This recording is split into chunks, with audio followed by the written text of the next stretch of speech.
Should be good, man. Nice. All right, here we go. Welcome back to the Lookout Podcast. I'm joined by the great John Holovnia, a man who I went to school with back in the day, became friends with in Whitehall, went to Whitehall High School together, played football together, and also inspired me to become a wildland firefighter. I'll get more into that in a second. Also let me know it was possible to become a smoke jumper because you were the first of the latest wave of Whitehall folks to become smoke jumpers. It's been a great inspiration in my life, man, and thank you so much for joining me on the show, man. Yeah, dude. Thank you for having me. I know we've been chatting about it for a while, and long time coming.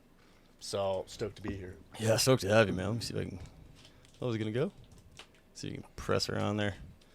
Got it. Just dusty enough to where things just like to fall off. Yeah. Looks good to me. Hey, there we are. Just too much heat coming off you. Yeah. I'll take that. Yeah, man. But yeah, I mean, just like awesome, great stories, man. And to go back to what I was saying in the intro about you inspiring me to become a wildland firefighter, I didn't really know what I was gonna do. Like high school, or our generation was definitely like go to high school, go to college route. Like no one really gave you too many other options. And then you were in the Forest Service directly out of high school, right? Yeah. So that was Whitehall, right? You worked at A&W? Or I left that out. Or you worked at the grocery store, right? You and I were both A&W alum. Yes. And man, I don't even remember. I think it was actually Zach Phillips, because he was also an A&W employee. Yeah, man. And he kind of made it cool. Like when I saw Zach Phillips working there, I was like, yeah, that's pretty cool. Well, we did have a good crew. We had, I mean, we got the whole list of names, but Whitney worked there. Yeah. Dina worked there. There was, I mean, we had, well, you can list yeah, all of them, right? Simons, like all our crew, man. The whole crew there. So, but going into college, right, it was, all right, what am I going to do for summer? Yeah. And Wait, I got a quick A&W story before I get into this because it just hit me and I kind of left out the intro. So yeah, like getting to work with you in A&W, and I had chewed a little bit of chewing tobacco before we met, but there was like this like super mild stuff called Silver Creek that folks like my mom's neighbors, kids were chewing, and it did have nicotine in it, but it was really mild. It was like the spearmint flavor. So I was like, yeah, man. Like I remember we were cleaning up for the night, and I was dish dogging it, and you were cleaning up the rest of the stuff, and you're like, hey, man, you want some chew? And I was like, dude, absolutely, man. Like it's monotonous, just going over the dishes. And I think you had Red Man. Yeah. That was starting to try that stuff out. Yeah, man. The old Leaf days, and I remember I grabbed a pretty good pinch, and you're like, oh, all right, man. And I was like, I should have known by your reaction like that was too much. So like I filled my cheek and just had like a little, baseball in there. And we got to cruising, man. And we had the tunes, I think, like Rage Against the Machine. And I mean, the music back then was so good, dude. Yeah. And so we're rolling System of a Down on, and all of a sudden, like, you're like, hey, man, I haven't seen you spit, dude. Are you just gutting that? And I was like, and dude, like, deer in headlights, like, eyeballs went wide. I was like, oh shit. Yeah. I went out back and I spit it out, and I like started spitting a little bit, and you're like, here's some water. And I was drinking water. And then finally, dude, it just like was a volcano that was just waiting to explode. And I ran to the bathroom and cleared out the system and right back to the dishes. Dude, it never fails to amaze me like how much you have to practice to like smoke cigarettes or chew tobacco, which I don't condone. In any way, shape, or form. Like if you don't do it, awesome. But back then, obviously, we're in Whitehall, so what can you do to anything, right? Yeah, and, man, pass the time.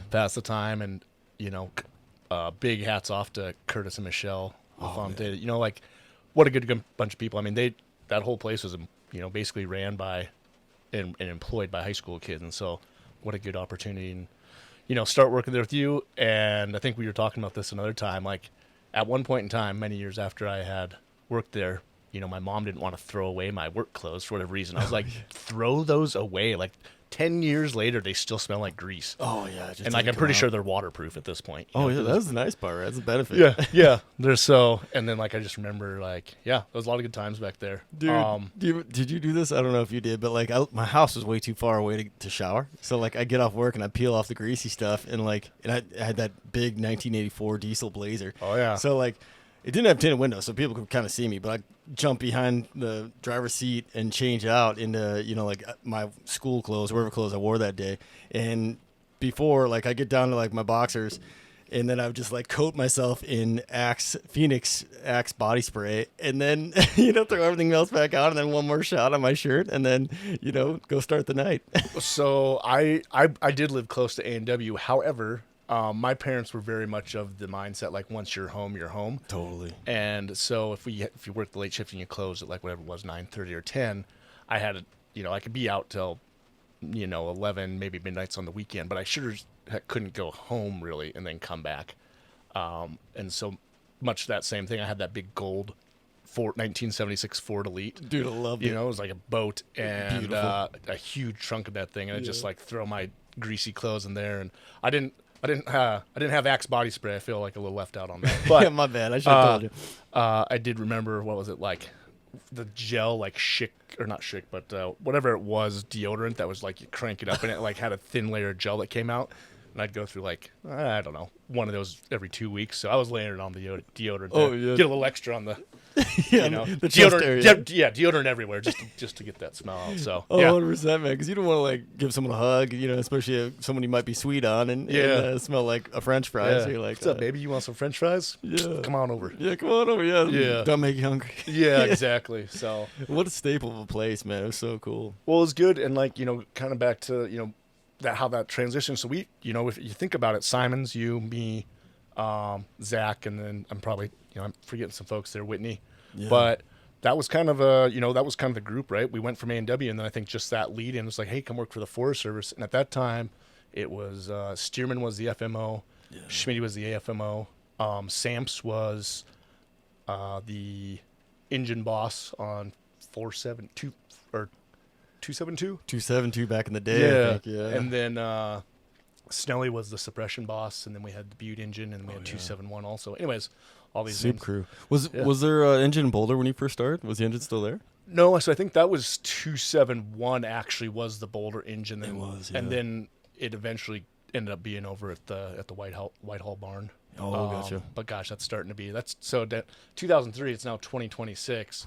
That's a solid 23 years ago. So nuts, some of the dude. details get a little fuzzy, but in a good sense of things, we won't let don't let the truth or details get in the way of a good story. Yeah, exactly, So, man. But so dude, yeah. You got in like right after high school, so you graduated in 03. Graduated right? 03, then that summer of 03, did that, and then I came to school in Missoula, and so that was my summer job, right? Yeah. Being on the engine and hanging out, and what a good experience, right? And God, just Do you remember? not knowing anything No, about it was such a. yeah. And then just hearing the stories of the guys that came before us, like Samson, those guys, about like having these like really good get-togethers, at the bunkhouse, and you're like, Yeah. oh, man, we got to kind of one up those dudes, Yeah, God, and I don't know if you know this. Well, you do know this because I talked to you, but like, so I'm now like 16 months sober, right? So, which is good. And I it's good for me. I wouldn't necessarily suggest it to anybody unless they want to, but I want to, right? So it's Yeah. good for me. Same, But same here. back in the day, that was not the case, and so you hear of somebody, not me, but I mean like prior to us, of like parking their truck on the lawn with like AC/DC blasting All night long. until like 7 a.m. until someone of importance drives by, and they're like, why is there a truck parked on the lawn with the music going? So obviously there was some runway there, and having just a lot of good memories there at the bunkhouse. Yeah, man. Like the Hantavirus Hotel down there, and like Spider Haven downstairs. Dude, big ones. Dude, you be down there doing laundry, you're like, Big. what in the... Dude, that was the first time. Were they hobo spiders? So I knew what hobo spiders were, right? I'm not, I was exposed to them. Yeah. But they are like, yeah, they're aggressive. And I was like, they're spiders. They're not really aggressive. Bro, that one came out of the shower drain, like at my feet, and yeah. it terrified me. Like still to this day, like I'll look at a drain just out of habit, because that thing came out of me, or it came at me like a spider monkey, and it freaked me out. And that was with the water running, so it was. Was that in the basement shower, too? Yeah, yep. Oh, that It was a scary fighting one. against the torrent of water that was coming down to come at me. So it was a driven spider. Oh, dude, I think it had some strength. It's probably eating those old MREs that had a little bit of anabolics in them. Yeah. I it wouldn't be out of this realm. That, or it had survived the multiple times we've tried to like gas that thing down there with bug bombs. And it every was just year. every year, and every year they came back and A little stronger. a little bit stronger. Dude, So, I know. I was doing like laundry, which is like just like, I don't know, 5 steps away from that little bathroom. Like this, one just looked like him, could have been him. And I'm like folding my laundry and like I'm looking at him and he keeps getting a little closer and I keep folding and he keeps getting a little closer. I'm like, I'll come back. Yeah, you know what? I'm good. You need your space. You need your space. You want to do some laundry? It's all right. Yeah, you're good. You're good. It's your turn. Yeah, go ahead, buddy. I'll be Yeah. back. And yeah, no one, when I was living in the bunkhouse, no one wanted to go in that shower because of that, man. Like you get attacked at any minute, you know. Which, as it turns out, at least in the first couple of years, turned out to be a benefit because once you kind of got over once I got over my spider phobia and just came to was like I just went down with my boots a lot of the times, right? So good, yeah. But it stayed cooler, Yes. right? And no one wanted to be down there and use it, so you really kind of had, or at least when I was down there, I kind of had my own space, right? Yeah, man. Now that said, I don't know how many spiders I ate at night down there. And, they say, what is it, 8 in a lifetime? I was like, I probably did that in the summer. But no one's counting. So yeah, exactly. I mean, no worse for wear. Yeah, totally, dude. That basement was awesome, man. And like, and then even in the summer, if we're having like a little social gathering, you go down there if it's super hot, you know, which is kind of cool. And there's enough room to play, like some games. Yeah. And I think at one point we had a pretty good couch down there and a table. So yeah, that's what we had. We had some sawhorses with a big piece of plywood, and some cups and some ping pong balls, and people can put together what that could have been. Yeah, exactly. I get like obviously a lot of good stories, and then I think back and I'm like, well, how much of this is like past statute of limitations and no one would care? That's true. Or how much of this is like probably shouldn't tell that story. So we'll just keep it high level on it. Yeah, that's what I was kind of because I don't know the little gray area we're working with in there. Yeah, gray area and yeah, exactly. But I even remember all those little mattresses. I think I had one, or maybe it was like someone donated an old mattress that like it was supposed to be for the kid or something that wasn't getting used. And so they're like, well, it's taking up clutter in our garage, and just dropped off the bunkhouse. And I dragged that sucker down kind of in the laundry room area. And it was so like, it was super hot. I would just go down there and I'd sleep on that sucker. Yep. And it was really nice. 'Cause not that many people were living in the bunkhouse when I was there. There was like, someone was in that basement room. And then the 3 upstairs rooms were taken, and this is just like one of the years. And I was in the middle room, the champagne room. Yeah. And I didn't find the air conditioner until later on because it was in like that dry storage area. There was like 2 window air conditioners. Oh, you fancy, you bougie! I lived there for like 5 years. I didn't know there was air conditioning. Yeah, like shoved in there and like covered on stuff. And I was in there I think I was cleaning it out because I was like, maybe I'll just stay in this sucker, but I didn't want him to lock me in because the lock was on the outside. Yeah. Yep. Which happened to some folks. Yeah, that'll happen. Shenanigans. Yeah. Well, I was in that first, when I graduated from the downstairs to the upstairs, when you come in the bunkhouse from the side entrance, not the front, but I was in that one by the kitchen, and at some point they had gotten like a big HEPA filter, right? And so it ran a good bit of air. So for the first year, if you want to call it, that thing worked pretty good. But as I recall, no one, myself included, ever changed the HEPA filter on that. So by the end of, my 5 years there and staying in that room, I'm pretty sure that HEPA filter was just blowing like hot air in, hot dust out. Yeah, exactly. Just give it a little extra flavor. Yeah. So, but anywho, to that extent, like that's kind of obviously like what's and you mentioned playing sports together, and then football, man, was great. And I'm lucky as well as the fine citizens of Whitehall, so there's a lot of Barrett brothers who I can personally say, like, obviously I'm closer with you and Caleb just by age, but Zach was in there too, and ended up being, all you guys are pretty phenomenal athletes for pumping out of Whitehall too, right? And Caleb with his stuff. So I got to experience the Barrett brand across a few different individuals, which has just been great, right? And we played the same positions, being about the same size, same speed, so we got to hang on that front. Which just goes to show how much you've grown, because I haven't grown a whole lot since probably my freshman year as far as height-wise. Maybe I've gotten wider. But you put on some muscle. Yeah, right? So muscle and keg weight a little bit. Yeah, you're super fast, though, man. You're on the short relay and running back and all that, And I appreciate it, and I will take the compliment, but I also want to point out we were in Whitehall, Montana, Class B football. Yeah. It's like they didn't have a lot of options. No, you notice it when you go to college, too. You're like, man, I don't know why we keep losing every game. And then you get to college, you're like, oh, it's because everyone's like really good at this. Yeah, like, where'd you guys get these guys? Wait, you guys are Class B, too? Yeah. So, but no, so like I said, or like you're alluding to, so, working, gosh, we've known each other, so if I graduated in 2003,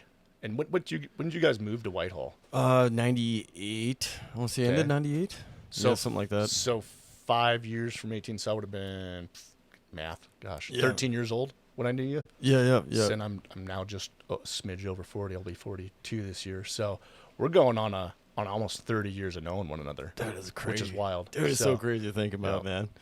And the cool thing too, like to tag on the football, thread is that, man, like going to places in Montana that like I still haven't been since, because there's no reason to go. Like I didn't. Shepherd. Yeah, like Shepherd. Exactly. That's exactly with Shelby. Unless I'm going to Canada. Yep. And even Absaroka is a beautiful area, but I've only been there because we played football against him. Yep. And like I haven't been back since.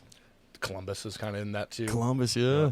Absaroka, one of my good friends, Jake Hausman. Yeah. His wife Kelsey grew up in Absaroka, so I've been Oh, no way. or Red Lodge, I guess, area. Oh yeah, Red Lodge's cool. But I was just kind of lumped in that same area. So that's my only other exposure really to that part of the world. Yeah. And it's very limited. So a lot of great spaces in Montana, but you're right. Yeah, it's like it's a big state. Yeah, I get to see it out of the bus windows, and like leaving school early on a Friday so you can make the game, Yep. Like the Shelby one, dude, we're leaving like early. Like you show up, just kind of check in and then check out. Yeah, that was like 11 o'clock leave or something like that, or I don't remember specifically. I think that was about 10, right. Or 10 maybe. So yeah, super early. That was a long drive. I remember on the way back, dude. Like just your senior year. Remember we beat him? Went up there and beat him, and like dude, I remember being so worn out afterwards, man. Like on the ride back, but still like buzzing because we won. I was like, oh, dude, what a good time. Yeah, that was good stuff. And for folks listening, like we'd start off pretty strong, and then usually like when the actual season, because those are preseason games, and then like your first 3 preseason games, then you get into the actual season ones that count, and then the wheels kind of fell off about that point. Yeah. If someone can correct me if I'm wrong, but at least in my 4 years there, I think we had I want to say 4 wins or 6 wins. I don't know. It wasn't super strong. No. That said, I enjoyed every minute of it, and I just like any person, I think, guy or girl that does their high school sports, it's just good development, right? That's what I was gonna say, and that's why I was getting at too. Why I brought it up is that like we lost a lot. But we always showed up to win. Every game. Didn't matter if we were getting killed every game. Even like the final game of the season, like we're gonna go on high note, Like we'd like pep each other up, pump each other up for the game. And it really felt like it wasn't like just like a lip service. It was like no, it was out there, Yeah, we were showing up to win every time. Which I think it's kind of cool, in a large just the early stages of being taught or learning or absorbing kind of some of that resilience, integrity, and just at the end of the day, a good attitude, right? Yeah. And because no one likes to lose a ton, right?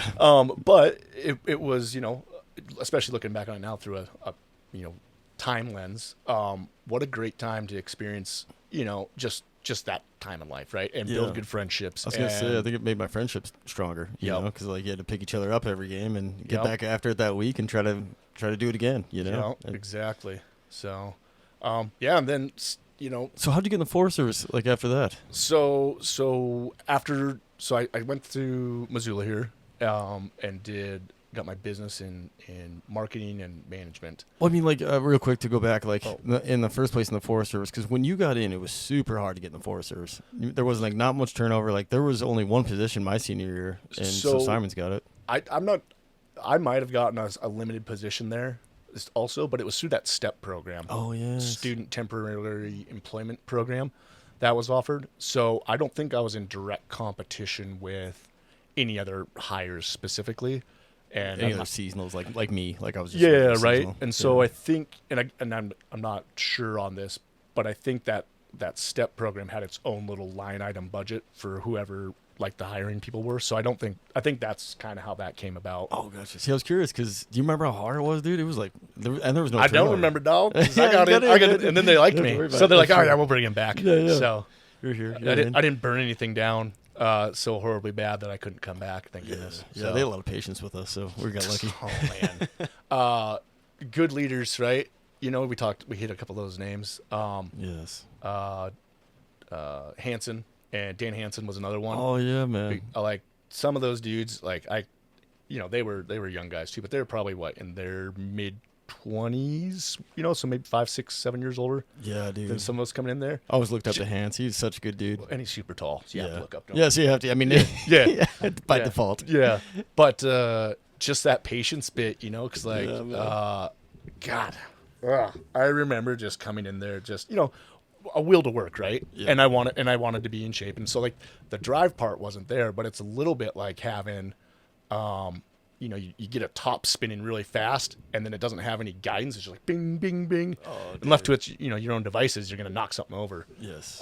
So a lot of good like structured guidance from people that cared, which again, looking back at it now, is like very fortunate to have that bit. You know, like I had, you know, you have my folks split when I was like, what's been like, you know, 95, and my dad was in and out around, you know, he was always there kind of as a background presence. And then Gary Getz, my stepdad, and he was, you know, dealing with just taking on me as a stepson, right? And then wanting to be my mom, and he was a school teacher. So there was a lot of resistance from me to like have him as a dad figure, you know? 100%, man. Normal, totally normal. Right? So yet, at least for me, like I end up kind of seeing these guys as like bigger brothers in an instance, right? And that always stuck with me because it was like they had just good temperance, man. Just so lucky to have these guys that they still want to see you succeed. They obviously wanted everyone under them to succeed in the team, but with enough flexibility that if you failed, they weren't going to just like blow you out, right? Yeah, but if you did something stupid, they were also good enough, like, you know, like you'll know it's stupid. Yeah. You know, you can still come back, but you're stupid. Yeah, exactly. In a good way, 100%. right? Yeah, So yeah, totally, man. it was I feel like it was good character building, right? And like you're kind of getting at that tough love kind of thing, you know? And that's like, at least for me, man, that really works good for my personality. Is like, it's almost, it actually is worse. So I can take getting yelled at because that's just, you know, we're 90s kids, man. We grew up with that, right? And it's fine. I can deal with it and then move forward. The like more of when you're looking up to somebody, you know, like you said, like Schmitty, Samps, Hans, Snellman, like all of the guys that were, you know, like our bosses growing up. Hanson had moved on, but I still, you know, like he was in the community a little bit. And, but like, it's, you know, that kind of like look when they're like, dude, like, I thought you were better than that, man. Yeah. And you're like, oh, yeah. Just like a dagger, dude. You're like, oh man, that hurts way. We're like, yell at me, please yell at me. Please don't say you're disappointed. Yeah. Please don't say you're disappointed. Just yell at me. Oh, you're disappointed. Call me a piece of shit. Yeah. Please. Yeah. Nope. Those guys are pretty good on it. Mm-hmm. And, you know, I feel like that's, you know, as progressing on, you know, well, actually, I mean, so you went in, right? And then later on, I didn't get in for a couple of years. So when did you start? That would have been like 08? Yeah, okay. yeah. Because you had just left to the Lewis and Clark Hotshots, right? Gotcha. That season? Yep. Right? Yep. It was 08. Yeah. Yep. So I was kind of bummed out because I was like, I'm gonna work with my boy Holovnia, right? And we hung out all the time because I was working construction in town, and to kind of loop back to that old story about me, you know, you being inspiring to get in the Forest Service was like, you know, we get together and there won't be anything going on in town, you know, small town Whitehall. Me and Drake would just be kind of cruising around looking for something to do, and then the engine would come in. Like you guys would come back from an IA, and we're like, and we knew like you and Simons and a bunch of other folks were on there that we wanted to hang out with, and we're like, we follow you guys back into the bay, and like kind of pop in the corners. You guys had just backed it in, like, hey, do you guys got to go back to a fire tomorrow? Like, what are you guys doing? And you're like, you know, give us about an hour, and you know, we'll meet back up, and we'd meet back up, and then go like hang at the, you know, maybe start at the bunkhouse, just like, you know, meeting up, and then go elsewhere if you know the night took us there, but. It was cool because at those points, like, you know, you just got cleaned up, got your stuff put away, ready for the next day in fire, because you always got to be, you know, get your stuff ready for the next one. And so we'd give you like I said, like an hour, and then me and Drake come cruising in, and inspired Drake too. I think I could speak for him on this, because we come in time with you, and especially you, but you and Simons and everybody, and like, how was it? What'd you guys do? And like, oh man, it was just a single tree, you know, on fire. We cut it down and, you know, put it out, and it took a little while. That's why we're a little later, and like just going through the day. And I was like, that sounds awesome, man. Like, that sounds really cool. Well, and then, you know, and that, yeah, that's awesome.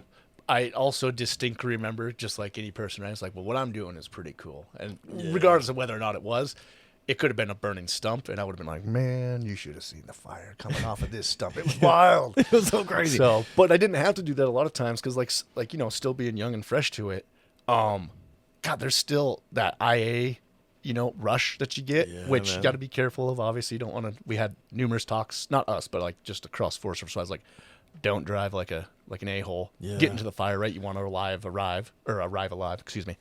But there still is that rush, and you're like sizing up, and and I don't know that ever goes away. I think you could talk to anyone across that's still active in fire. And again, I've been out for anyone that's listening. Like my last season was 2017, so I'm dangerously close to being expired as far as anything relevant. So my my stuff is just coming from my experience, right? And so I don't have a whole lot. Still a long time then, man. That's Yeah, so then being 15 years. Yeah, I was gonna say. Or 15 seasons, excuse me. Yeah, because you had to count the first, because Yeah, yep. I made that mistake a lot where I was cutting myself short, because you don't count like if you count like, oh, I was in since 08 to 09, and you start 09, you're like, no, 08, 9, 10, I just count the seasons that my knees took a beating, and the ankles They and the let you- back and everything else. They And let I you know when you get out of bed, like, oh, 15. Ugh. Yeah, yep. So, But yeah, that rush, man. To touch on that a little bit too. Especially, it was so hard to keep your foot out of the throttle, because like Big Pimpin' was that engine we had back in the day, and the top speed wasn't great, but man, you could get there quick. you get there quick and up stuff that you probably shouldn't be going up, which happened a couple times where When it's you're like super excited. because it had the Banks 4x4 conversion on it, Yes. and it was a beefy old Ford 450, I think, or 7.3. Okay, It yeah. was the diesel. And dude, you put that thing in low, and it didn't matter if there was a road there or not. Like, you could get it there, which was cool. Yeah.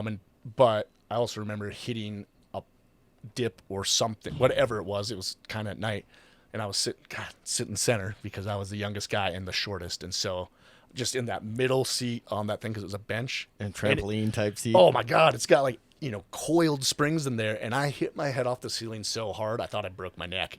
And had the hard hat on in the cab, which probably is not standard, but just because we were popping around. If I wouldn't have had that, it probably would have hurt a lot worse. Oh, dude, you might have like shattered some teeth, because like that Yeah. combination of skull to jaw, Yep. slamming. And there was, there's about, what I'd say, probably that much height from your skull to through the hard hat, right? Yeah, so through the you might argue that there's like, I might not have went 4 inches.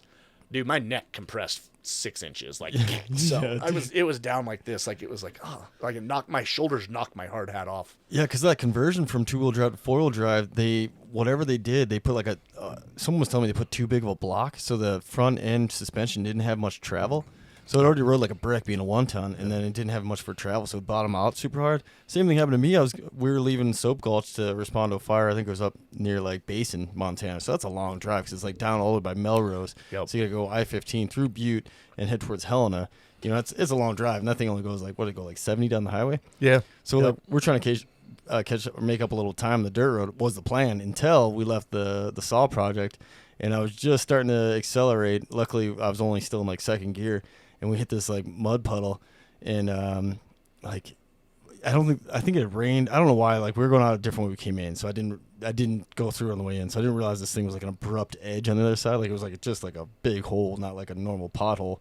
So we go into it, and it's about bumper deep, and we slam the other side, because I'm just cruising through it. I'm not like trying to slow down for it, because I'm not thinking it's anything big. And we slam the other side, and it just compresses that suspension, and we all just smoked our heads. I can still feel it in the back of my neck. And then we lost the spare tire off the back, so I was even more mad, because the spare tire like came hopping off, and I thought it was strapped down, and it was, but like, you're not really checking on it too much. You're just looking at it. It was the strap is just like one of those NRS straps that you just like pull, and it had, from the sun, it had gotten weak, right by one of the edges of the tire. It looked fine on the morning inspection, but that thing was so thin that amount of force. Look, you don't got to sugarcoat it, dog. That thing, you hit that thing with enough force to bust a strap. Yeah, all right. What they're talking. I think even if that thing was gold, and the only reason to say that is I've witnessed or felt that force on it. But yeah, let's be, if we're being honest, if we're being honest, a little extra force on that. Yeah. So,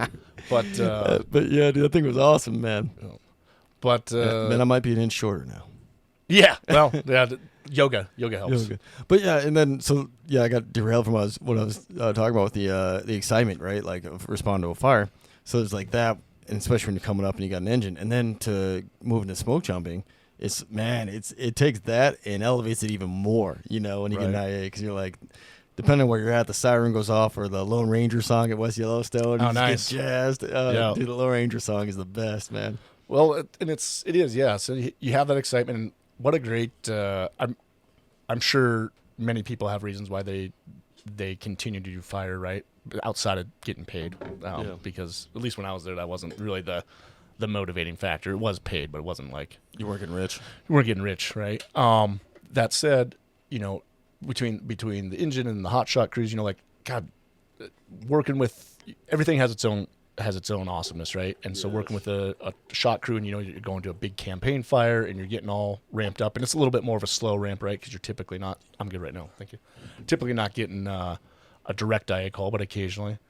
But you're still gearing up, and you're just looking at like an incredibly complex and large instance, right? And then obviously you have all the, if it's a Type 2, Type 1 incident, there's just a lot of additional logistics, and that's cool, but exciting, but also, it's other side of complexity. And then, like you said, like the jump world, to get the buzzer is probably one of the, it's definitely a feeling, right? Especially when you're on first load, and at McCall it was a siren, right? It was it went, and so like be packing a parachute or whatever it is, and at least for me, because I was I like doing it, but it's still always a little nervous, right?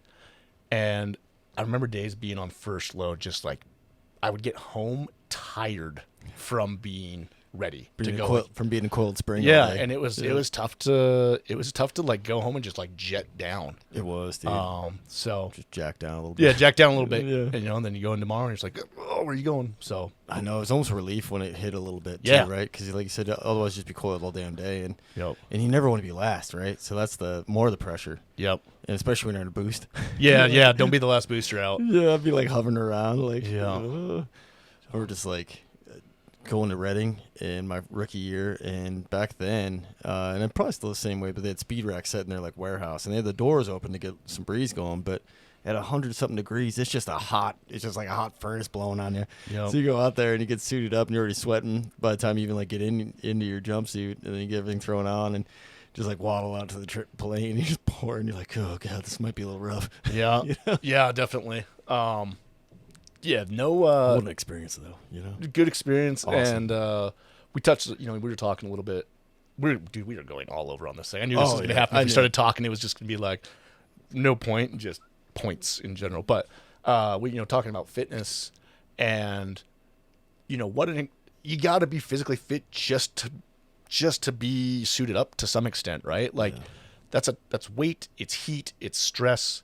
Like all things that are, I think on someone who doesn't have a fit mindset, just compounds any instance, right? And so that's before you even get out the door, or get on the plane. Yeah, I was gonna say. It's like all right, you gotta have your mind wired right, and you gotta like really temper your brain, like govern it a little bit, because you gotta focus on what's in front of you, right? Like it's a very step-by-step thing, and it's like if you mess up your suit up, that could be the last jump you ever have if someone doesn't catch whatever you messed up, right? Like you have a spotter check, which should catch it, but like if it's definitely on you first to get suited up, make sure everything's where it should be, you got everything you need, everything's good to go, and then you get the spotter check and you get on the plane. But you gotta compartmentalize and start going through your things, and make sure you got all the stuff you want. Like maybe you got some leg meat left in the freezer that you wanted to take with you.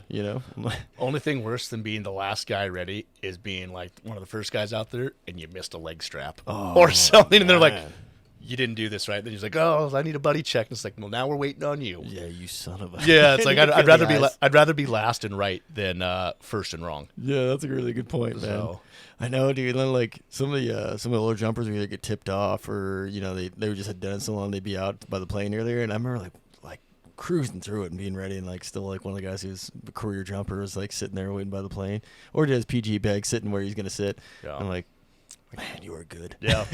Slow as smooth as fast. Yeah, and that's exactly what it was. Like they weren't in a rush, no, just moseying. And it helped like keep me like, yeah, all right. I'll be a professional. Been here before. Let's just do the thing, Well, and again, kind of into that having those good leaders in Whitehall, right? And then certainly, in my experience, I had some fantastic leaders going through the shot world. Yeah, what a great crew, dude. Lewis and Clark, man. Shout out to them, man. I love those guys. It's funny because they were like a 2001 founded crew, and people called them Lost and Confused, and they were a training crew, and, kind of had this T next to name like an asterisk. And having not worked on another crew, I'm obviously going to be biased towards my crew, but, Mike Knoll, Chris Smith, Alex Brooks, Farm, Egg.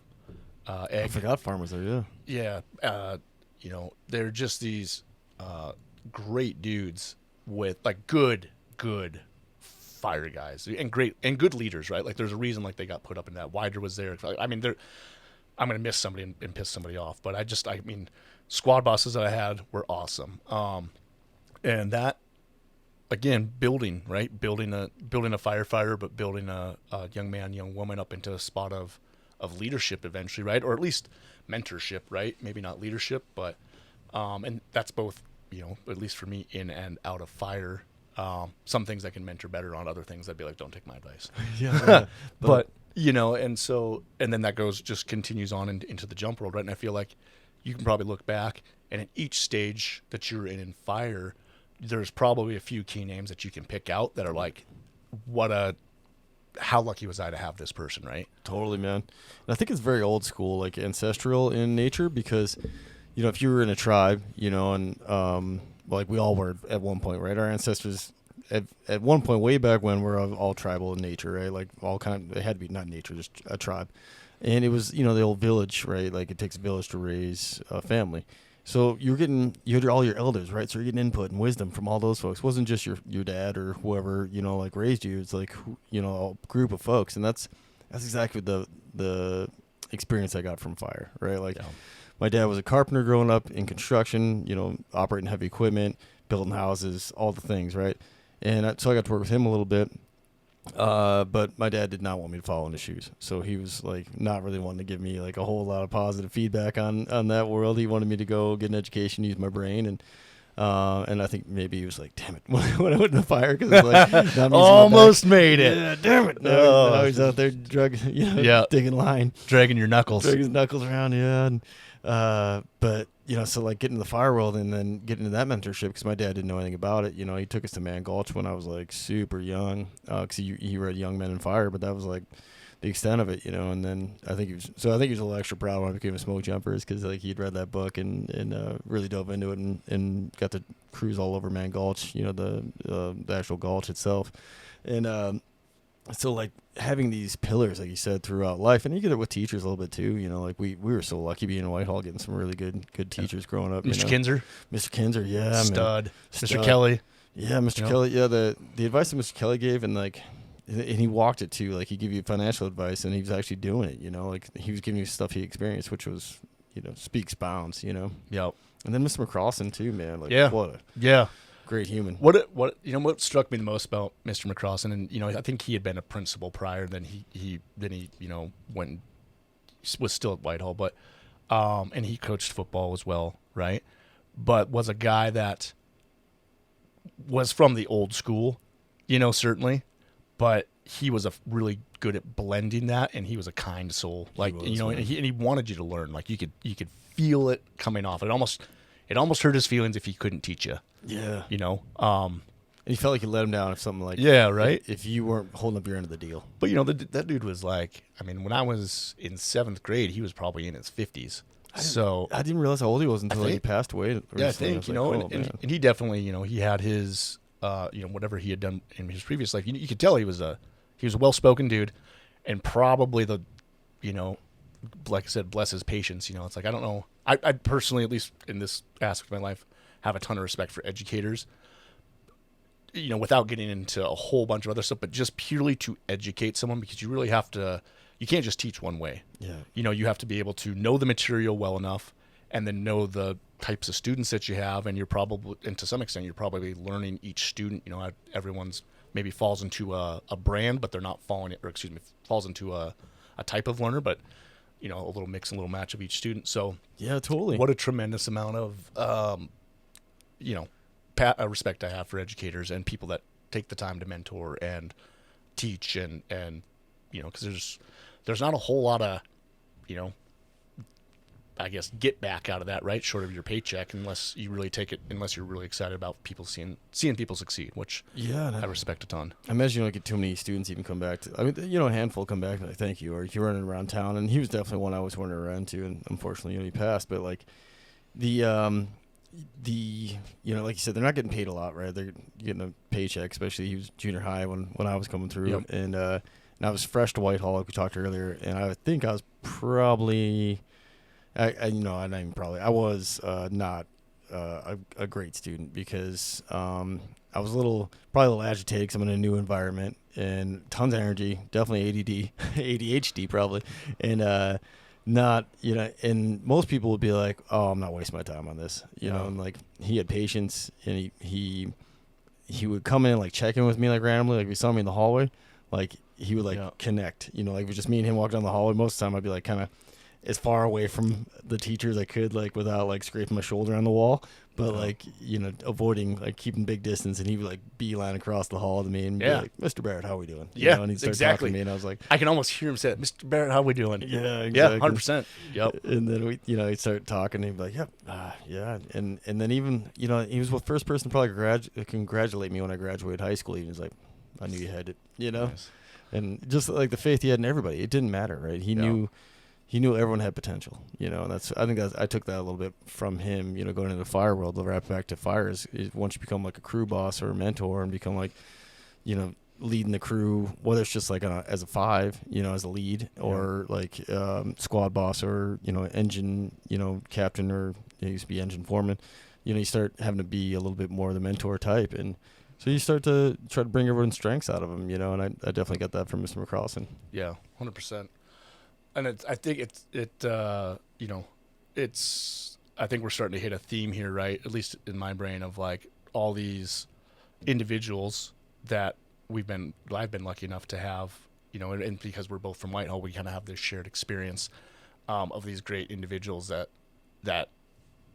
I don't know, helped you grow as a person, right? Yeah, and kept you on the right line, like, because it's so easy, like, to just be like, man, that kid's too much energy. I'm not gonna waste my time on that. But it wasn't the case in Whitehall. Like, we had a lot of old school teachers that, like, even like Mr. Bediola, if he heard something in the hallway, he wasn't gonna ignore it. He's gonna poke his head out and be like, hey, get back to class. What are you doing? It's like, oh my God, I remember Mr. Badiola separated. I think I won't say names, but it was one of my classmates, and I don't remember if it was somebody in the same grade or whatever. Mr. Badiola had to, he just peeled him off. Bats was big, He's dude, a bear. right? Yeah. And, his hands are I don't know. Dude, 8 inches wide. One of the biggest I've ever seen. Yeah, just a great paws. dude. Yeah. I just remember watching him just, pull someone off like Velcro with one hand. I was like, huh.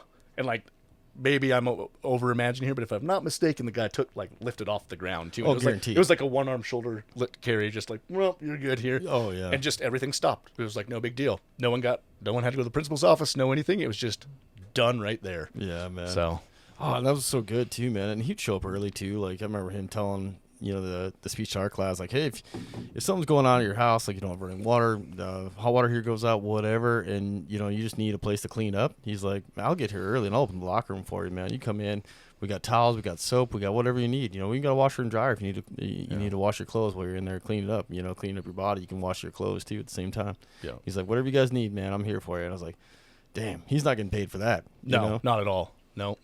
And nowadays, God, I hate to oversimplify or project, but probably nowadays there'd be some sort of liability against that. So dude. They're actively, or at least they're probably telling people not to offer that kind of thing. Yeah, totally, man. So, but who knows? I haven't had to experience it, so I won't presume. I haven't had to, but yeah, there's just so many things, right? You just oh man, a student was in there unsupervised. They couldn't shower at their house, so that's what I did, because that's what you do to people, because especially high school and grade school is hard enough, man. If you're going in and you haven't showered in a few days, you a stinky kid. Yeah, a stinky kid. Yeah, no one wants to hang out with the stinky kid. You're not gonna be friends. No, turns out high school kids can be kind of dicks too. Yeah, huge dicks. They'll let you know. Oh my God. They'll let you know if you stink. Yeah, 100%, man.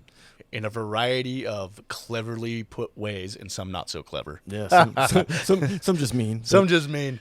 I think if you get over that, though, man, I think it helps you too, because you get a little more awareness of yourself. You're I think you kind of need, at least for me, I need those people to let me know, if even if I was just being an idiot, someone let you know. Yeah.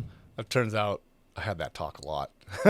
Not with you. I'm just. Oh yeah. I had a lot of people being like, "What in the heck are you doing?" Yeah, maybe dial back a little bit better. Yeah. Dial back was a tough one for me, because it goes counterintuitive, right? We were chatting about this. It's again, and this kind of maybe it delves into a little bit what we were going to talk about. Allegedly we're going to talk about, right? Yeah. Kind of talking about having an identity of a firefighter, or what traits those kind of bring out. And I think certainly as you progress through the fire career, the people that you surround yourself with and that make it to, that they're in there for a while, by and large, are mostly very motivated people. Even the ones that collectively other people might be like they're not as motivated. They're still motivated. Yeah. Right. And there's always going to be some outliers, but in a general, it's motivated people and people that are kind of ramped up. Right. You have folks I think that have done a better job at like thinking before acting. But at the end of the day, there's a lot of that's like action. Action is kind of the name of the game. Yeah, man. And it's rewarded a lot of times for decision making, and then right or wrong decision is speculative, but like making a decision and standing by it, and making that the right decision, which again in life I think is a it can be very much of an asset, right? And certainly in the fire world, as you're needing to make critical decisions, as long as they're thought out with kind of those human life and property and kind of those things at the forefront. Yeah. But yeah, to dial back, is kind of a foreign concept, right? 'Cause especially when it's just constantly being rewarded. And so, I left the Forest Service in 2017, and ended up going to sell cars, and I couldn't dial it back. Oh, I bet. I didn't think about that, man. And it's like, so you're coming off of like jumping and having everything super structured and organized and all these people around you that are structured and organized and just being like ready to go. And at that time, it really benefited me, because man, going from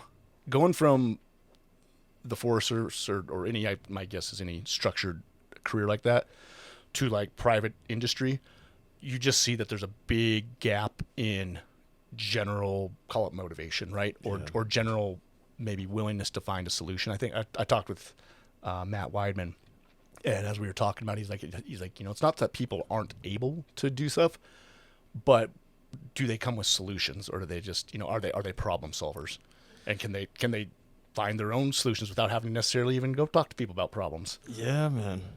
And that benefited me really well, but I couldn't turn it off, so I burnt out really quick. I was doing pretty well as I was selling cars the first time around, and I could not handle not being number one. And so I would sacrifice days off, and I would stay late, and which is good, right? But in an overall scheme of things, right, to dial it back and to have some reserve and be like, hey, do I need to have this?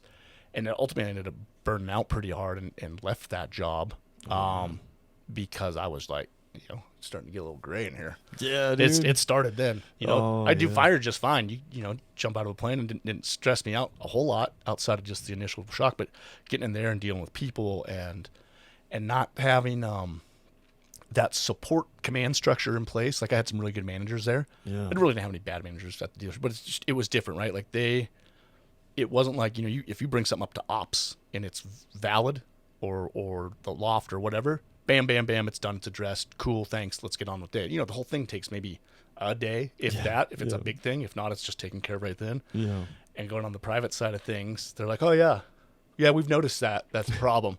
We haven't really done anything about it. It's like, well, are you going to? They're like, maybe, yeah. And so then it's like, come up with a solution. Okay, cool. Well, look, I have a solution for this. And they're like, well, you can do that, but we're not going to make anybody else do it. And I was like, that's fine by me, I guess. Yeah, so yeah, I'll take it over. Yeah. So yeah, man.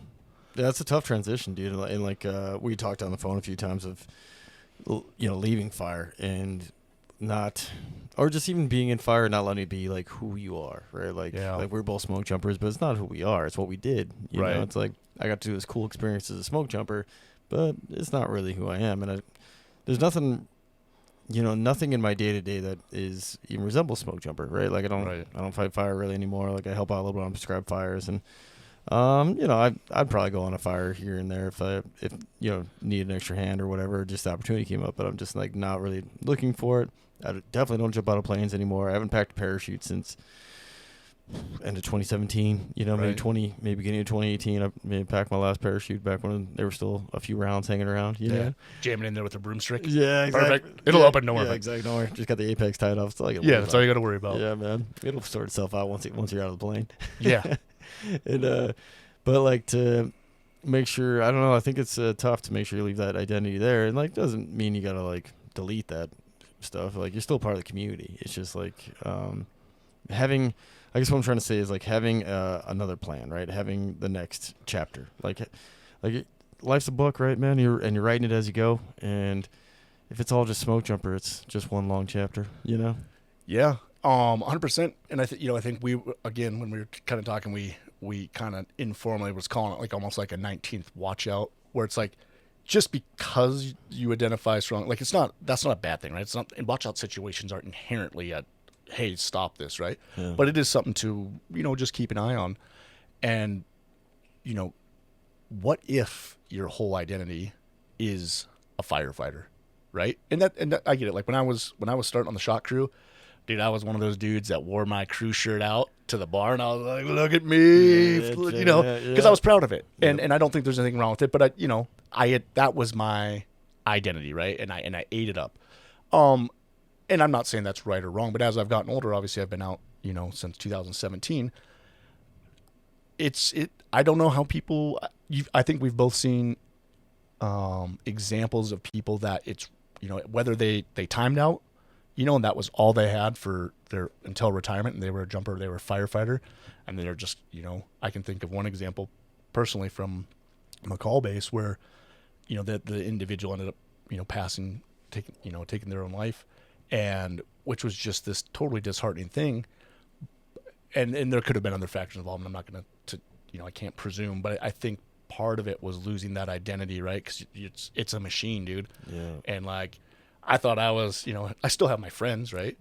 But like, if I went and popped into the base right now, short of the people that knew me and would be stoked to see me on a personal level, if I went in there instead of being like, yeah, I used to jump back here in 2012, they'd be like, great, dude. Yeah. Cool. Super cool. Were you on a round? Awesome. We don't do that anymore. Yeah, I got stuff to do. Yeah. Cool story, bro. Yeah, cool story, bro. Yeah. And like, that's okay. Like, Totally. and I think it's a little audacious to expect that some tenured time that you had, like for me, like speaking to myself, right? For doing it for 5 years that I did it, and then here I am, almost double that out of it. That I go back in there and I'm like, yeah, this is how we're gonna do things around here. Yeah. I'm gonna start telling. I got some ideas. Yeah, exactly. And it's all, at least for me, like if I'm looking at myself and I were to be doing that, it's almost embarrassing to a stump them, because you're like, man, I get it, but like, why would you do that? And because it's just like, again, it's like, that's what I feel like. It's a kind of a watch out if it's like that's all you can identify with, because there are very few technical skills. I'm borrowing this from Matt Wyden. There's very few technical skills that come out of wildland fire, smoke jumping, that transfer over, right? You have like medical stuff, right? You could do EMT. Maybe there's some flight stuff that you can kind of transfer if you're in the right spot. And then there's another one that I'm kind of missing there too. That's directly transferable, but there's not a lot of. It's just like a leadership, really.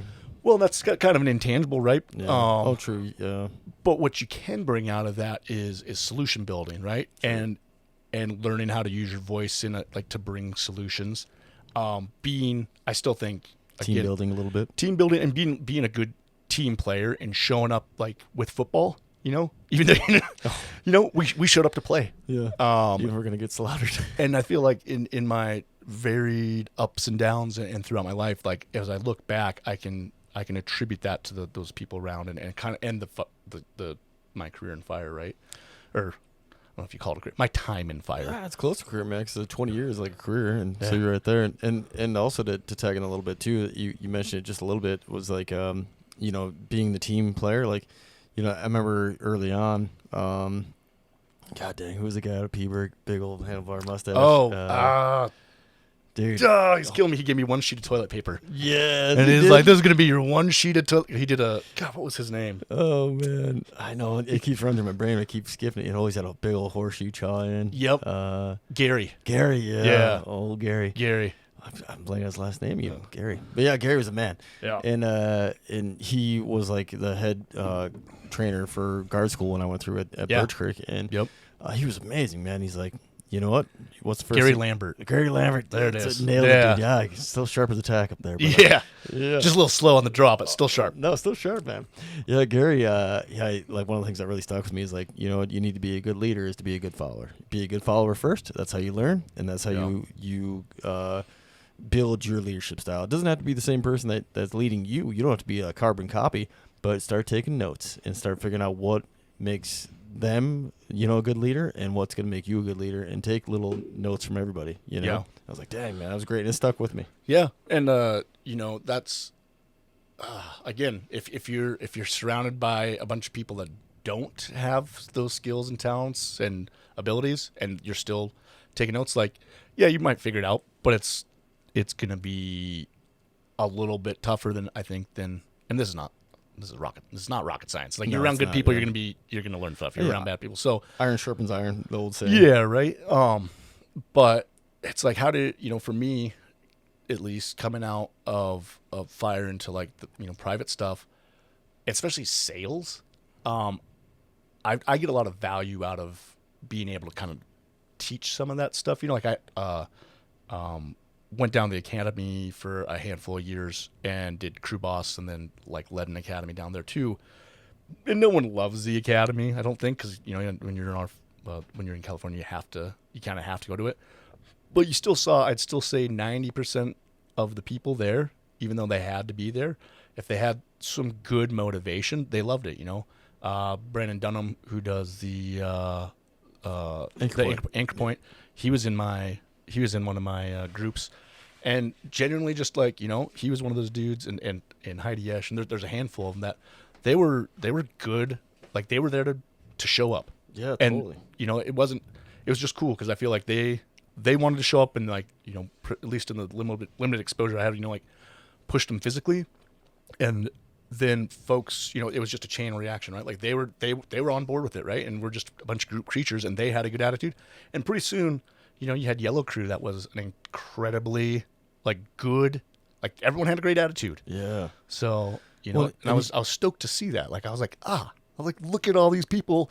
That, yeah, it's whatever, you have to be here, but they're making the most of it, and they're having a good time. Yeah, yeah. And Brandon, Anchor Point podcast, Brandon. Yeah. Yeah, he, you could see him going like, Anchor Point podcast, which was huge, and I mean, still has a giant following, and then moving on to other stuff, and staying involved in the wildlife community. I mean, if you got that, I don't know, once you get a taste of like success, I guess you figure out the recipe a little bit, I guess is what I'm trying to say. And we were talking about that a little bit yesterday, like consistency, right?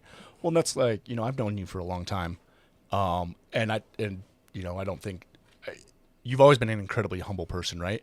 And to some extent, I'm just going to tell on you, happy to play the dum-dum a little bit, right? And, yeah, totally. I've known you for a long time on that, and I've just seen this, like what I'm so stoked about is I remember when you were talking about this, right?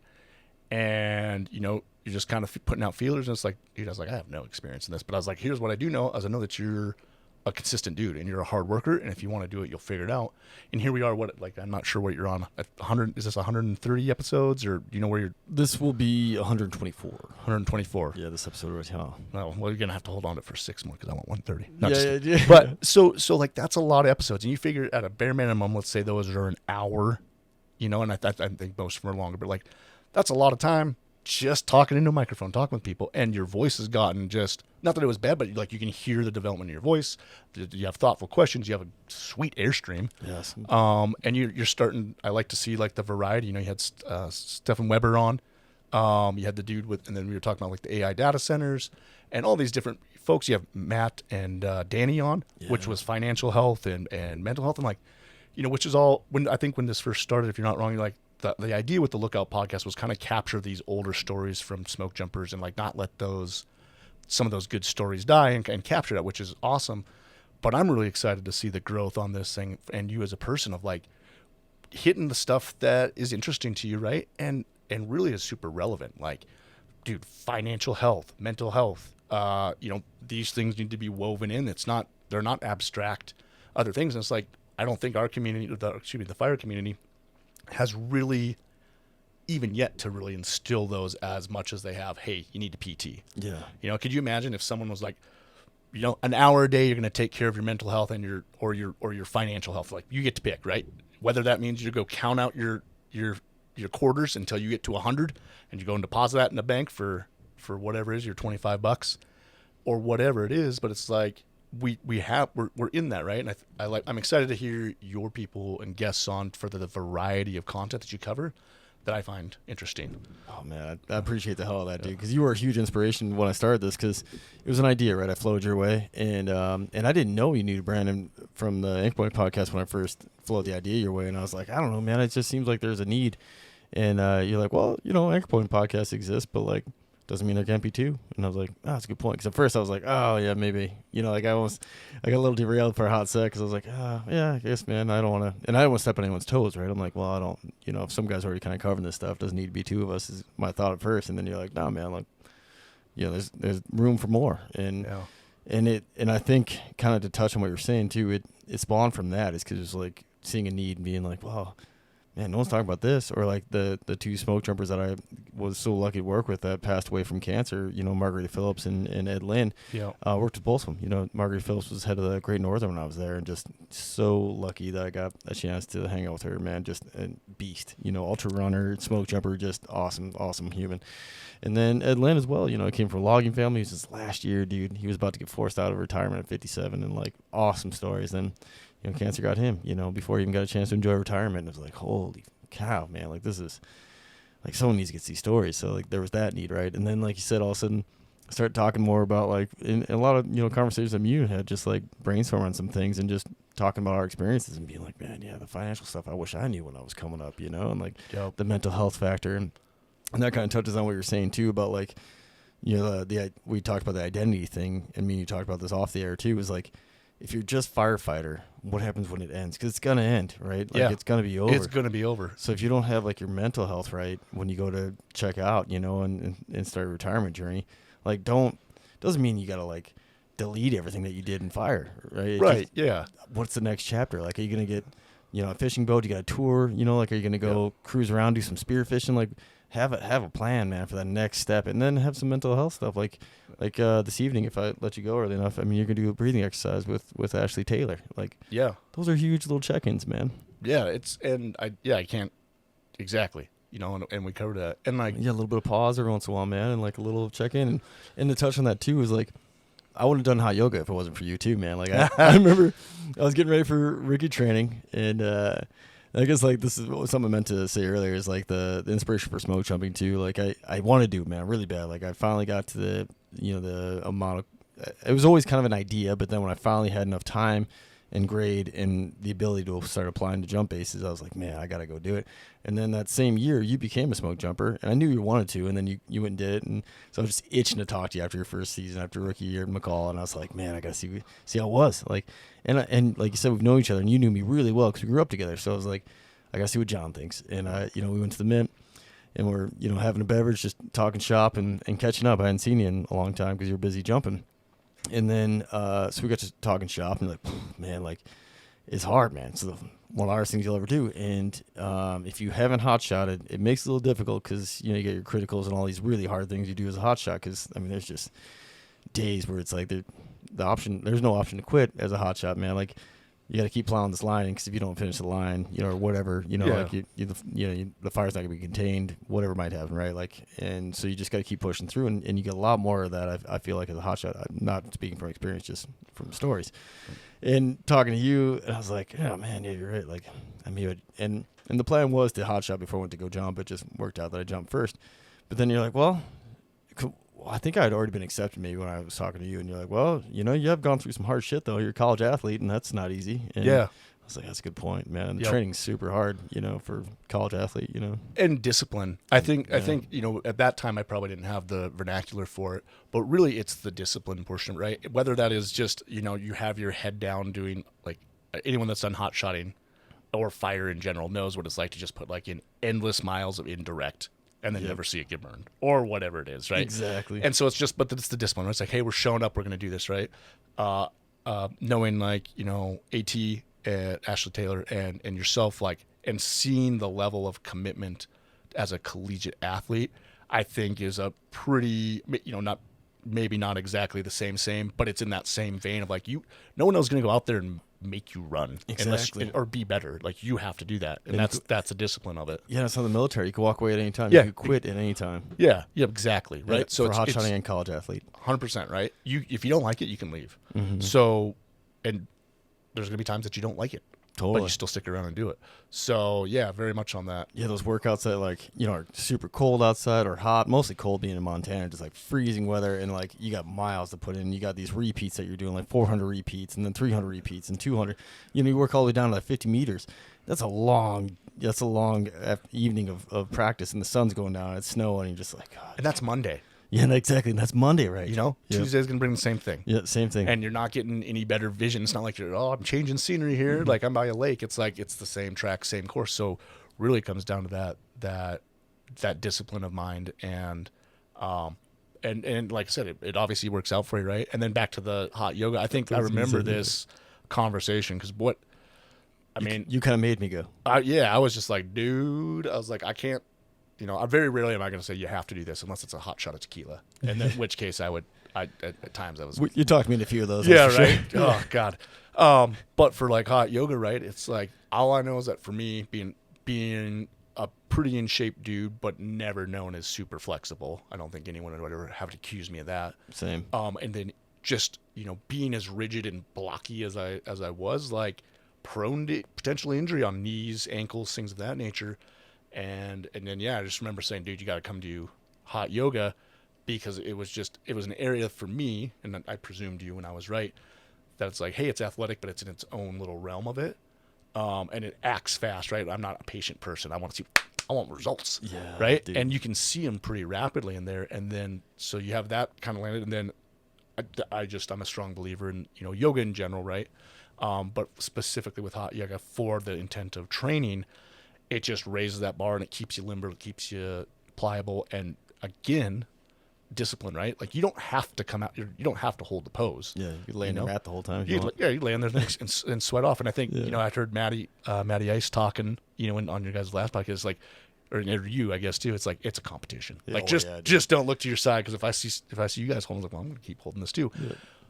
And maybe that's probably out of the spirit of yoga a little bit, but we're also not there to be yogis. We're there to use it as a tool to hit a goal. Yep, and push ourselves a little bit further. And push ourselves, right? And a little bit further that pain cave, right? Like, and that's where it was huge because it's tapping into something that I hadn't tapped into before because, like we've been on long runs and on hikes that were, steep as it could be, hungover and just like pushing through and like dehydrated and just like, keep cruising. Like you said, you can put your head down, just keep going.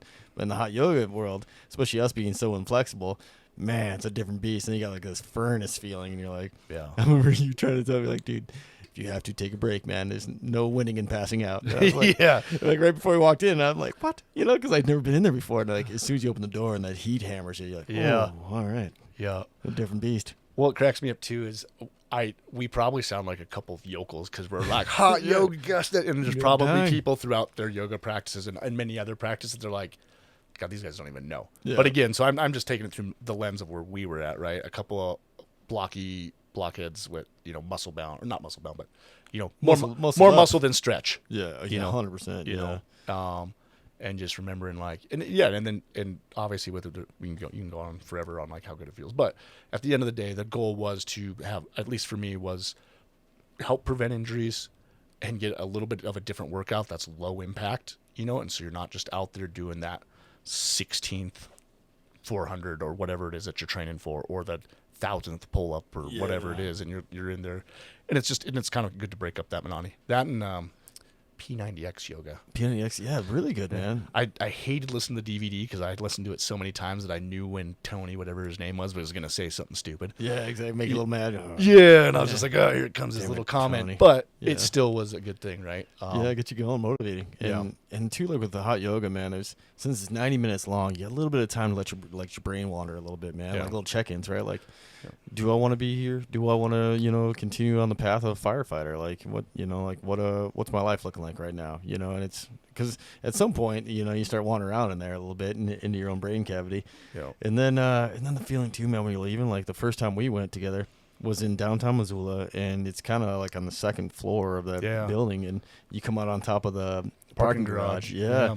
I remember coming out, and I think we both had coconut waters, and we're just like hanging out, man, just like, and it's snowing a little bit and just enjoying the view and that euphoric feeling you get after hot yoga is so good.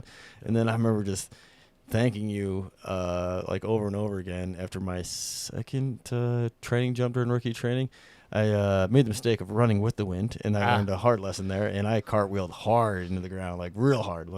But I was a little more flexible, I feel like, because all the hot yoga I've been doing in the off season, and I was like, thank you, John Holovnia, because I think I might have been in pieces if I wasn't so limber. Yeah, no, and that's a good point. I mean, I in rookie training to this day, even with video proof, in my brain, I never ran downwind into a tree, but they have it on film.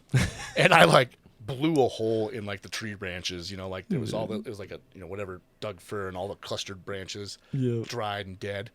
And I hit that thing and just like just left like a circle where I'd like knocked all the tree branches away. Yeah. And totally unrelated story other than the fact that I feel like with that, it was like, cause I hit with my feet and all that weight, right? So it's like, I felt like my hip flexors and I felt everything absorb it. And it was in spots where I feel like yoga specifically, like I had felt that stretch before, like in some of those deep poses.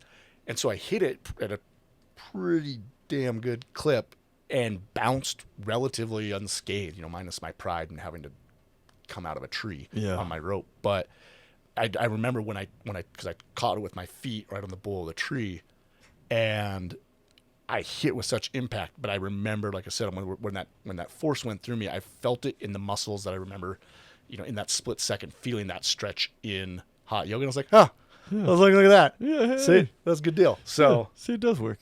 Oh, you got to get out of here, man? Nope. That's just my nephew giving me a little jingle jangle there. Oh, that's awesome, man. Well, I won't keep you too much longer, but yeah, that hot yoga pays dividends. And then even after the season, the recovery part of it, I kept going. Because, full transparency, when you first told me yoga, it was more this like earthy hippie thing, and being from like, small town Montana and being more of a redneck myself, I was like, I don't know, but I trusted you, and you'd made it through. You had a system figured out, so I was like, yeah, and so I loved it, and I still go as often as I can. But there was a few times because you get beat up during the season. Like I remember most of it was like kind of self-induced. I mean, my hips and my back would always be a little tight because carrying weight and having a big heel from the fire boot, and just working on stuff like that all the time. Steep ass terrain or uneven terrain. But then in the off season, I went hiking with my wife, and we were I was in my flip flops, and we were only going to like hike around this lake, and then I saw this cool trail through these rocks, and then the next thing I know, we're like 5 miles in one way, right? So a 10-mile hike in my damn flip flops, my rainbows. And, so I get back, and my right foot's like balled up, and I cannot get it to release. I'm like, man, I might have done some actual damage, and like it was bothering me forever. And then we get back to, we were in Arizona during Prescott. We get back to Montana and go to hot yoga and do the first session, because all the single leg balancing stuff in the first half of hot yoga, it just made my feet like really splay out more and like really get a deep stretch into my toes and the ball of my foot, because you're trying to balance the whole time. Dude, felt like a new man right after that. Like, dang, man, that's powerful. Well, and that's like, again, kind of in that instance of like, I don't want to wait for results. Mm-hmm. Probably one of my worst traits is I am not patient. And so, but to reinforce that, it's like, hey, I have a problem, went and did hot yoga, problem fixed, is a pretty powerful reinforcement of like, hey, this is worthwhile on it. So yeah, stuff works, man. And I guess to tie this up before I let you go too, man, or last thing is, having a toolbox of things, for like you kind of mentioned earlier, like, financial, someone help out with your financial, or just doing some research yourself, something with mental health, like we have, lucky we have Danny and Ashley. And then, like even if you just have like a counselor or something, or just like a community you go to, like church is a powerful one too, man. Like you having a church group to go hang out with, or just like go and show up on Sundays, or, whatever community you can get involved with, man, I think is huge, Yeah, I'd agree. Like, so coincidentally, like, I'm going to bug out because, God, if I could go, we'd have like another 10 hours of us just bullshitting, which everyone else is probably like, this is the lamest podcast ever. Like, these guys are just bullshitting. There's no rhyme or reason, but good stories, right? Yeah, good stories. And I think if you want to distill it out there, we've hit on like, some of the core things of just like, hey, like, how do you stay resilient, right? Or how do you continue to be a better person without having to be ramped up to 9 all the time? But like going to Ashley Taylor's work, she does like her Born of Ashes, and it's where she's at right now is somatic breath work. And much like with the yoga, and one of these times I'll grab you and make you go with me. The only way I can say it is I see a tremendous value each time that I do it, and it may be different for every other person, but to such an extent that I have sought people out, and I was like, hey, I will whatever it takes to like just try it. And so in the future, if you get an opportunity to on one of these times, I think the value, whatever value you get out of it, even if it's minute, is going to outweigh the couple hour block that you set aside. And then and knowing you and you're an open-minded guy. You value mental health. You value this. It's just a cool experience, and like it comes from a person who has gone from being a firefighter to a pilot to kind of a licensed counselor, and now kind of focusing more on this somatic breath work as a leader. And Ashley's one of my dearest friends, and her growth has came in part due to her. She has no quit in her. She has the ability to weigh options and make decisions, I think, in a pretty decent amount of time. And she's, I think she's embraced the spiritual side of things as well too, right? Where it's like, hey, it is not just how hard you flex your muscles or how much grit you have. Like, you have to have that self guidance too, right? And forgiveness and pause for thought and all these incredibly insightful things. And I'm so fortunate to have her as a friend, and amongst other people too that I could count your friendship there too, because we talk about a lot of stuff. But I'm now in a stage in my life where I'm seeking these things out because it's still new to me, right? Like, I never grew up doing meditation. I went to church to pray, but I was going there because I had to. Yeah. Right. And whereas now, my nephew, who's 20 years old, has invited me to go to church, and I go to St. Francis Xavier's Catholic Church, and where I may or may not be fully on board with what the church is, etc. What I value is the time that he and I get to spend together for an hour that he asked me, which is another I think just cool. Oh, he so wants cool. to spend time with me. Yes. And I see a group of people coming together for a common cause, and just to, because people are busy. Yeah. People are busy, and you still see people coming out of their day. And so whether it's church or it's just a community, whatever, like I really enjoy seeing that side of our folks and people in here, right? And back to Ashley, I'm going to go do her breathwork thing, and like she offers a tremendous amount of guidance to me as a friend, and not so much telling me how or what to do things, but simply asking me questions about how I'm thinking about things and getting me to be like, oh, and it's just it's cool. And so awesome. So I can so important. And like you said, to wrap this up, man, it's our experience that we're sharing with folks. Hopefully, a lot of folks in the wildland community who are current fire folks. It's building that I don't know what you call it, like portfolio, or building that toolbox so that when you do leave fire someday, because it's going to happen, you have these other options, these other interests, right? Like you're saying, man, like going to church with your nephew, getting with Ashley Taylor to these breath exercises and hanging out with her, and if for people who don't know, it's Ashley Taylor's incredible. I think for me and you to know, like, fire Ashley, and then now this Ashley, you could see her growth. Like, she's always been an awesome individual, but now it's like this.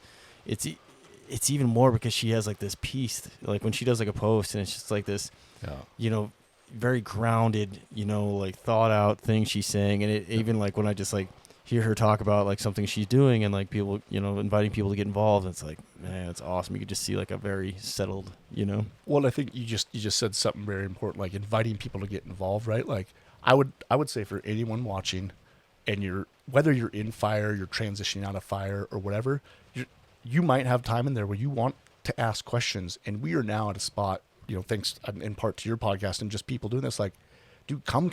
I don't care if I know you or not.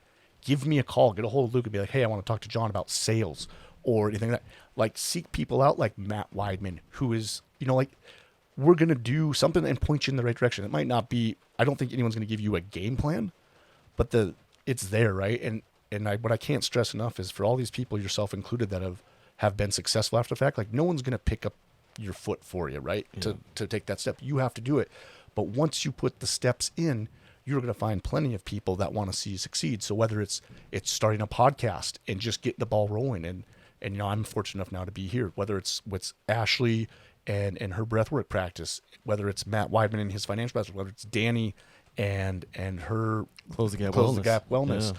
If it's Stephen Weber and going, like, we have so many resources plugged in. Like, this is a hub, right? Ask the question. Ask. Just do it, right? Even if it's out of pure curiosity. Like, would you ever say, no, I don't want to talk to you? Yeah. If someone's like, hey, like, how do I get into this? Or no, man. No, fuck no. It's like, sorry, heck no. No, go ahead. Sorry, yeah. No, 100%, man. Even like one of the news reporters, local news, was, went and talked to her, and I was just like asking about her camera because I need, upgrade the camera. And she's like, oh, you got a podcast I've been wanting to do? And I was like, you should definitely do it. Yeah. Because there's enough room for all of us, And I'd say you have a hard time with anyone that's came out of the fire community where they don't want to see their teammate succeed. Yeah. Right? Because it's lined in with us. Like, it's not, if they succeed, it doesn't mean that I'm not going to succeed. It's typically they're succeeding because of a group effort, right? And that we have that push, right? Like, and even me, like I'm 9 years out of it, I'm still plugged in with folks because when I need some grounded advice, when I need to just like, I ask people, Stephen Latham, who's now doing air tech, right? I'll ask him like random shit, and he's a very intelligent dude, and he's a busy guy. He is. I guarantee he would never not just answer some questions for myself or for anyone, right? Totally. Some of the biggest calves on the planet too. I just saw some of the biggest calves on the planet. Oh, they Jesus, certified grade A beef hogs on the calves on those He things. said he couldn't even wear tall boots, like those, whatever the really tall, like knee high. Oh yeah, style boots, nope. because Yeah, you can't lace them up. Those were out. Oh, yeah, it's nuts. But yeah, sorry to really. I just think those calves just pop out when I hear his name now. Yeah, they're synonymous. It's you're not the only one. Yeah. But and you've got, again, I can speak more for like maybe my experience with people in my direct bit, but like the smoke jumper community, certainly people that I've had in leadership positions, like I don't think there's a single person there that's not going to be like, yo, how can I help you? Yeah. Because if we've been around those good leaders or we have an idea, and that's not to say we're going to say this is how you do it, but like, let's spitball a bit, right? Like, yeah, you want to start a podcast? Do it. Yeah, totally. Awesome. And ask the good questions, like you said, like Ashley does. Like, some stuff, because we all have blind spots, right? Like, so, especially our personal life. Like, if you're talking to somebody, and I feel like that's where we're lucky in the fire world, and the smoke jumpers, I feel like are really good about this with even their buddies, because we're always trying to get better. So, like, we got pretty thick skin. So if, like, I ask you a question and you're like, well, yeah, I mean, you want to do what? If it's a bad idea, you're like, that's bad, or like you're gonna hit me with like, a pretty blunt answer a lot of times, of like, and why it's bad, but then also it's like, how are you looking at this? Like, yeah, I think that's the question. Like, how are you looking at this? Yeah, exactly. Like, what's your outcome? Yeah. What's the next step here? And then like, or play it out like you did with smoke jumping. Like when we were, sitting in the middle a long time ago, man, it was just like a kind of a forecast of like what to expect without giving away any secrets, right. Of like, what the intangible stuff that we talked about earlier about what you need to succeed. The pain cave. The pain cave. The exactly. pain cave is clutch. Oh, it's so clutch, man. I was thinking about that a lot. Yeah. And then, like you said, man, we get out of fire having these tools to move forward. And then that's why it's important, like you said, when you're offering to folks to reach out to you, reach out to me, and Ashley and Danny and Matt, it's, we've, I think I'm the only one out of that whole group that's somewhat involved in fire still. Like, right. Everyone else has moved on into different lives and are, flourishing. Which puts you in a really unique spot, right? You're kind of like you're the why at the hose connection, right? Like, it's like you might have the ability, a lot of people funnel it through you, and it's like maybe I shouldn't speak for the other folks and saying that they'll answer for anybody. I just feel like that's probably a pretty safe bet. Yeah. Well, all three of them have put it out, Yeah. And it's just one of those things. It's like, hey, like, if you're not going to be in fire forever, do you want to talk to someone who's got out of it? Do you want to talk to someone that's, had a couple thoughts on like what skills are transferable, what things are really helpful, what pitfalls to avoid, what to maybe expect from a unified working force to like roll your own and get her done? Yeah. I'd be a great resource for that. Yeah, life after fire. Do you want to talk to someone about being an entrepreneur or starting their own business? You got Danny, you got Matt, you got Ashley, and probably a whole handful of other folks that have been on here. Yeah. Are you interested in getting to someplace where you can make change? You've had folks on here that have been in, obviously in politics, and there's a spot to plug in. Like, but you don't have to have this identity that's like your typecast, right? It's a great base and foundation. If you take it all the way to retirement, I'm not retirement age, so I don't think I have a lot of insight on that. But my guess is that you're still going to want to have something after the fact, right? And certainly if you're out of it before, and even while you're in it, you might be like, nope, I'm going to jump till I die. My Ned bro, Casey Szynski, I haven't talked to him in quite a while, but every day he'd just be like, this is the greatest job in the world. I'm never going to do anything else. Yeah.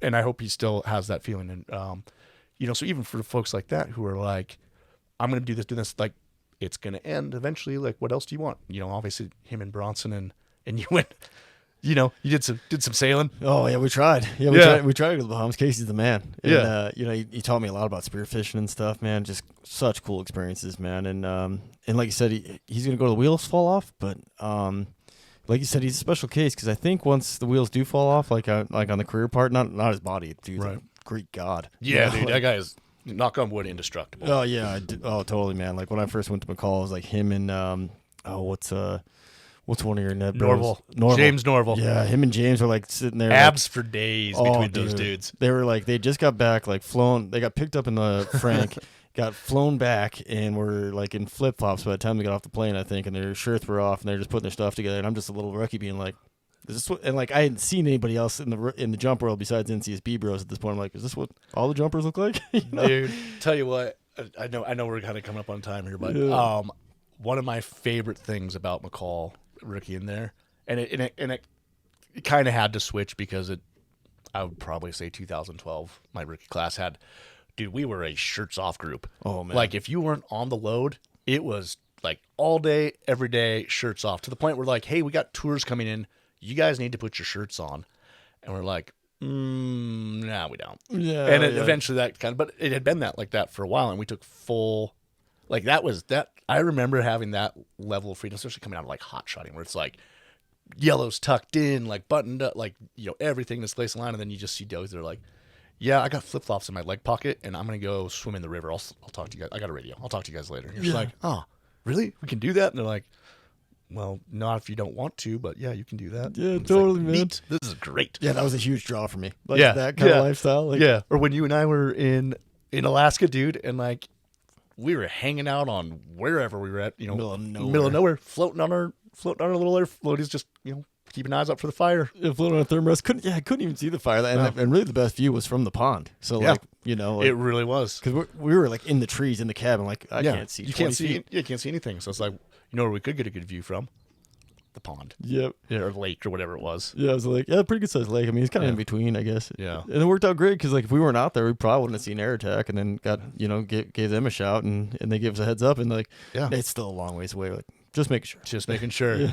Just making sure. All right. Also, one thing, because I told a variety of people that I dropped this statistic Yeah. at one point in time, and I don't want to leave out younger Stearman there, but we didn't all work at the same time, but so he's in their honorary mention. But at one point in time, when you, me, Weidman, and Kimbo were all working as smoke jumpers, we collectively had at least 1% of the entire smoke jumper group coming from Whitehall, Montana.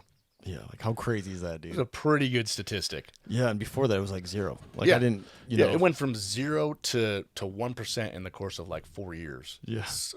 I'm just saying that's pretty impressive growth. You give that another 20, 25 years, we're going to take over the thing. Yeah, keep it going, man. Well, that's a wild thing, dude. Is like you led the charge, and made it like possible. It's like, oh man, we could do this, and then like the rest of it's just piled on. You know? I was very lucky in how I got set up, and I think it just each one stacked on, right? Like Kimbo, you, Weidman, and 3 of us at McCall. That's pretty wild. 3 Whitehall dudes at one smoke jump base. Yeah, right. All at the same time. I was like, those guys must have been like, they're like, yeah, we like what we see here, and I was like, it's the water. It is, yeah, something in that extra mineral water from the mines. It's that mine water. It's just enough heavy metal to keep us dense, but not enough to slow us down completely. Yeah, exactly. Yeah, a little more rigid. Yeah, a little more durable. Yeah, yeah. Because you were in 12, right? Yep. And then me and Bronson were in 13, and then Matt's in 15. 15. Right? Yeah, yep. 15. Yep. Yeah, I almost messed that up. 15. Oh, it's all right. It's no one. Well, someone might judge you for it, but they will. Yeah, if you don't say 15, man, it's a funny story of a guy retiring, and he said, like it's been a good. And he said 15 years, and it was an AK, and like I didn't realize it was universal for BLM and Forest Service. And when he's like, "Yeah, it's been a great 15 years," and dude, it's like this heartfelt, like he's pouring his soul out to be like, really appreciate you guys all the time spent here. It's been a great 15 years. He's starting to get, a little heavier in the room, and dude, all the AK bros are like, "What? What did he say? What do you say?" And he's like, "Oh, time out. Sorry, guys. Sorry. 15. It's been a great 15 years." Yeah, it's so awesome, man. No, it's good shit. And then to tag on to what you said, man, about like how like the wildland fire community and probably all first responders, right? We're helpers. That's why we get in these professions, right? Whether you're on an ambulance or working at a hospital or structure fire, wildland fire, we all have this drive to want to help people and do good, right? Like help out for the betterment of humans. And it doesn't stop, like you said earlier. You mentioned earlier about like at retirement, like that need and the want to be a team member and help people out keeps going, man. And you know, and I want to link it back to like the better you do and the more people bring with you, man. It's that old saying of the tide. What does it say? A rising tide floats, or what is it? The rising tide floats all ships. Floats all or ships. Raises all ships, or whatever. Yeah, it raises is. all ships. Yeah, the rising tide raises all ships, Yeah. and it's very much true, especially in the wildland community, man. For all of us, like we bring each other up, man. You see these community events like the putt and pull and the banquet up in Kalispell and all these cool wildland firefighter events, foundation events, you know, wildland firefighter foundation events, and it's all about bringing everybody together and remembering the fallen that we've lost along the way, and then celebrating the folks that are still out there getting it, you know, like, because it's huge and it's a sacrifice to be a wildland firefighter, and you know, but we're in together, all one big family. Yeah, and yeah, 100%, and that kind of going back to what you said, it's that, you know, having that tool set, like your peers and connections and friends of friends are your tool set. Like, don't overlook that. Or I think we have a horrible thing of like, yeah, we want to help, but we never want to ask for help, or maybe don't even know how to ask for help. Figure it out. Yeah. Because, you know, and it doesn't even have to be help. Maybe help somewhere. Guidance, mentoring, ideas, you know, what would you do type deal. Anything like that. Like, use the tool set, right? Yeah. It's here. It's literally here for you. Yeah, 100%. You know, and that, I'd say that's one thing that the fire community over anything private, you know, that I can, at least that I haven't experienced of, has, is like private. You might have a couple mentors, right? Here you have people that are like, yeah, let's figure it out. I know a guy. Yeah, I know somebody. Yeah. So, yeah, especially with wildland fire, you know, I mean, there's so many people, you know, who just like were in fire for a second, you know, like they were, you know, hot shotting for a couple of years, you know, because a lot of people, they go and hot shot, and they're, you know, it's hard to be a career person on a shot crew because people don't leave. So you do it while you're in college, make really good money, and then you go on another career. So it's like someone on that shot crew, like a squad boss, typically probably knows somebody in some kind of profession, you know, that if you're interested in that, they could tie in with. I mean, even like me, when I went to go structure fire, there's, you know, a handful of folks who had been smoke jumpers that are now, you know, structure fire folks. So it was like, yeah, man, let me hit you with some contacts and reach out. And, you know, I got a chance to talk to them and see what the similarities and differences between, you know, being a city firefighter and a wildland firefighter. And there's some really great food for thought and support, too. They're like, you know, nothing but like positivity. So, heck yeah. Well, dude, I think that's a good spot to enter. Let's get something else. Nope, I'm good there, dude. Thank you for having me on here. I'm sorry for everyone else who's watching this. We just rambled, but I hopefully that's like, again, camera side or not, but like, I genuinely am so proud of you, and I'm just thoroughly impressed with the setup and your consistency, and it was very much a pleasure. I'm stoked that you invited me on, and that, you know, do it again anytime. Thanks, man. If I'm invited back. Absolutely. I was going to say, man, we'll make this like a monthly thing maybe, you know, and that, dude, I'm honored to have you. Thank you so much for being a guest, man. Like I said, man, you've been a mentor and influencing me my whole life. So I think it's going to keep going, man. And thanks for spending the time with me. And thanks, folks, for tuning in. I think there's a few nuggets in there people can take home. You got to watch the whole thing, but there's some nuggets. Yeah, exactly. Hang on to it. Thanks, folks, for tuning in. Appreciate you. Yeah. Thanks, guys. Thanks, man. Heck yeah.